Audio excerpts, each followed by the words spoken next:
Presento, mi nombre es Diego Muñiz Castrejón. Actualmente soy estudiante de la carrera de Dirección de Empresas de Entretenimiento en la Universidad Anáhuac, México Sur. Me encuentro en quinto semestre y el día de hoy les voy a presentar el análisis de las lecturas Casa Tomada y análisis documental del contenido. Es importante aclarar que esta presentación está dividida en dos. La primera parte está enfocada en el análisis de la lectura, análisis documental del contenido. Y la segunda parte de la presentación está totalmente enfocada al análisis de la lectura Casa Tomada de Julio Cortázar. Bueno, esta lectura trata sobre el texto, principalmente. Bueno, el texto es el punto de partida de todas las operaciones analíticas. Esto, en la actualidad, significa que no existe otro modelo o forma de comunicación. Además, existen diferentes modelos de texto que es necesario explicar. Principalmente existen los primarios, los secundarios y los terciarios. Esto da origen a la comprensión y al análisis de los textos desde otras perspectivas. Es importante conocer que este análisis está totalmente enfocado en el texto y en el significado del texto. Después, textología o ciencia del texto. El componente pragmático envuelve la relación de un elemento lingüístico con sus generadores, usuarios y receptores en la situación comunicativa. Las palabras escritas adquieren formalidad. Esto se refiere a que las palabras que se encuentran escritas en un texto no logran expresar algo más, como pueden ser sentimientos o algún tipo de relación. Esto es debido a que en el texto lo único que hace es presentarnos la palabra o lo escrito textual. Lo que nos lleva al siguiente punto. El texto es conservador. Esto debido a que el contenido dentro del texto jamás va a cambiar. Siempre será el mismo. Después tenemos el texto cerrado y el contenido es abierto. El texto cerrado debido a lo comentario previamente y el contenido es abierto. El contenido es abierto debido a que está a consideración y a percepción del lector o el receptor. Más adelante podremos analizar qué es la coherencia y la cohesión. Bueno, ¿qué es coherencia? Coherencia es el orden y el significado del texto. Después tenemos la noción del tema es indispensable para comprender los conceptos de relevancia y coherencia. Esto se refiere a que es necesario tener un cierto grado de conocimiento previo para que el texto que estemos a punto de leer sea de fácil comprensión. ¿Vale? Existen dos definiciones de coherencia. Tenemos la coherencia producida por la unidad referencial. Esto consiste en la repetición del tópico para construir el conocimiento. En otras palabras, esto significa que dentro de nuestra lectura se estén repitiendo constantemente palabras que lleven un orden para que se forme un contenido y que este contenido tenga coherencia. Después tenemos coherencia producida por la conexión. También es conocida como conectores. ¿En qué consiste? Consiste en que las frases deben de estar conectadas. Y estas frases están conectadas gracias a las conjugaciones, a las causalidades, al contraste, a la conexión, a la condición y a la concesión. Después tenemos la estructura del texto. Según Jacobson, el texto viene después del discurso. ¿Vale? Pero existen dos tipos de estructuras de texto. Primero tenemos la estructura profunda o macrocomponentes. Los macrocomponentes es la parte principal del texto. En ella se extrae el tópico o el tema. Y después tenemos la estructura de superficie, que son los microcomponentes, que son un derivado de los macrocomponentes, pero es importante aclarar que los macrocomponentes y los microcomponentes coexisten de la misma manera, por lo que hay veces en los que se pueden clasificar temas de macrocomponentes únicamente o estructuras profundas, o se pueden también clasificar elementos de microcomponentes y de estructuras de superficie. Es importante aclarar que las estructuras del texto dependen directamente de las condiciones de producción. Después tenemos la clasificación textual. Es preciso estudiar la diversidad de texto y las variables. Existen diferentes tipologías de texto, que son descriptivas, narrativas y expositivas. Las descriptivas corresponden a descripciones de situaciones estáticas en términos de características físicas y perceptibles. Las narrativas corresponden a textos en los que aparece un personaje en acción.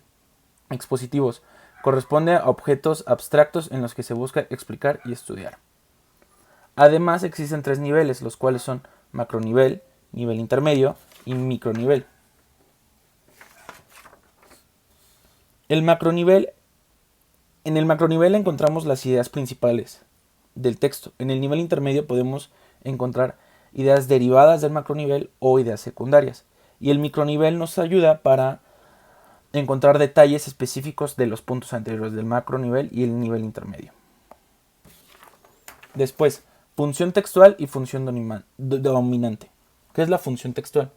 La función textual es una instrucción enviada al receptor, sobre el modo de comprensión que el emisor desea respectivamente para cada texto.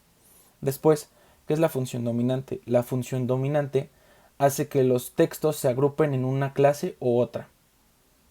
Existen diferentes clasificaciones de los textos, las cuales son textos normativos, textos de contacto, textos que indiquen grupos, textos poéticos, textos de automanifestación, textos exorbativos, textos de transición y textos en los que predomina la información. Además, según Beaugrand, la lingüística textual en la que nos presentan diferentes tipos de textos. Esto se refiere a que existen diferentes clasificaciones de los textos, las cuales son descriptivo, narrativo, argumentativo, literario, científico, didáctico y conversacional. Los textos científicos primarios. Existe una clasificación para conocer cuáles son los textos de conocimiento primario, que serían en este caso los textos expositivos, discurso teórico, textos en los que predominan la información y textos científicos. Es importante reconocer a los textos por su nivel de originalidad y relevancia, por lo que se clasifican en primarios, secundarios y terciarios. Dicha estructura es conocida como estructura esquemática. Después, tenemos qué es el discurso y qué es el contexto. El discurso se entiende como el lenguaje en uso. Y es importante que el discurso del texto sea estudiado desde la perspectiva por qué y para qué del lenguaje. Después, el contexto. El contexto aporta una estructura al pasaje y permite al lector reunir información en una organización general. El texto solo proporciona información estructurada. La comprensión depende del conocimiento del receptor hacia el texto. Esto se refiere a que todos los lectores o receptores deben de tener cierto conocimiento previo a hacer una lectura para que dicha lectura tenga un orden y tenga un contexto informativo mucho más amplio. Después tenemos los esquemas. Los esquemas son paquetes de conocimiento prototípicos cuyos componentes no son específicos. Son estructuras interactivas de conocimiento. Los esquemas se comprenden como mecanismos de generalización o especialización. Bueno, en este punto ya entraremos al análisis de la lectura Casa Tomada de Julio Cortázar. En primera, la trama. Brevemente, tenemos 2 hermanos que viven en una gran casa, la cual ha sido heredada por su familia por varias generaciones y en la cual los hermanos se dedican únicamente al cuidado de dicha casa. Los personajes son Irene, el hermano de Irene, que en este caso sirve como el narrador. La casa, aunque la casa no sea un personaje como tal, es importante mencionar debido a que se le hace gran relevancia dentro del cuento. Y los invasores. Después, tiempo. El cuento se narra de manera lineal, usando el tiempo verbal pasado para narrar las historias. La historia toma lugar en Buenos Aires, Argentina, aunque durante la lectura no se especifica el tiempo en el que los relatos se llevan a cabo, podemos deducir que fue en los años en los que inició la Segunda Guerra Mundial. Esto es debido a que en algún punto de la lectura se mencionan que el narrador o el hermano de Irene es fanático de la lectura, por lo que asistía constantemente a las bibliotecas, ya que él era un apasionado de la cultura europea, por lo que menciona que desde el año de 1939 no han llegado libros nuevos a Argentina con estas especificaciones, por lo que podemos entender que el contexto histórico va relacionado al inicio de la Segunda Guerra Mundial. El cuento es narrado todo el tiempo en primera persona, por lo que utilizan conjugaciones constantes como yo y nosotros. Es importante mencionar que dentro de esta lectura el autor, en este caso Julio Cortázar, implementó figuras literarias en toda la lectura. Dichas figuras literarias son las metáforas, los símiles, las descripciones, onomatopeyas y la personificación. La interpretación que yo le di a esta lectura. Durante la lectura nos presentan a dos hermanos que han estado viviendo en una gran casa, la cual fue heredada por sus padres y en la cual han vivido cómodamente durante muchísimos años. Nos presentan diferentes atributos que tienen. El narrador es fanático de la lectura y la hermana, en este caso Irene, es muy buena tejiendo. Pero nos presentan que la hermana desperdició 2 oportunidades para comprometerse sin ninguna razón y al narrador se le muere su esposa.